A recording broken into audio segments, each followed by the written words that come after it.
मियाँ जिद का यतीमन फावा। अल्लाह फरमांदे ने सोहणियो असी तुहानू यतीम पाया, असी तुहानू नबूवतां दा घर छड़ियां, असी तुहानू यतीम पाया, असी तुहानू गनी बना छड़िया, असी तुहानू यतीम बनाया, असी तुहानू लोगां दे दिलां उत्ते राज करन वाला बना छड़िया, तुहानू यतीम पाया, असी पूरी कायनात दा इमाम बना छड़िया, तुहानू यतीम पाया, पूरे नबियां दा इमाम बनाया, तुहानू यतीम पाया।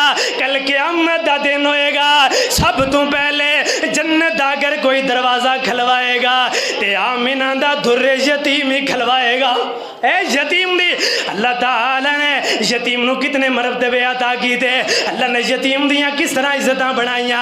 आओ भाइयो, ए मेरे महबूब पैगंबर अलैहिस्सलातु वस्सलाम मां दे नाल गल्लां कीती जा रहे ने, मां दे सीने दे उत्ते पे ने रोई जा रहे ने, अम्मा बाबा छोड़ गया, मैं यतीम होया, हुण तुसी भी चलियां हो, मेरा कोई निगहबान कौन होएगा, मैनू इस जगह तू पहुंचाने वाला कौन होएगा। मां दी बेटा की कर सकनिया, जिथे तकदीरां साथ छड़ जान उते कोई गम नहीं आंदा, उते कोई हौसले देन वाला नहीं हुंदा, उते कोई जना मददां करन वाला नहीं हुंदा। अल्लाह ने ये सिलसिले इस तरह दे बनाए, अल्लाह ने निज़ाम इस तरह दा बनाया। इधर मेरे महबूब पैगंबर सीने दे उते पे ने इन्नी देर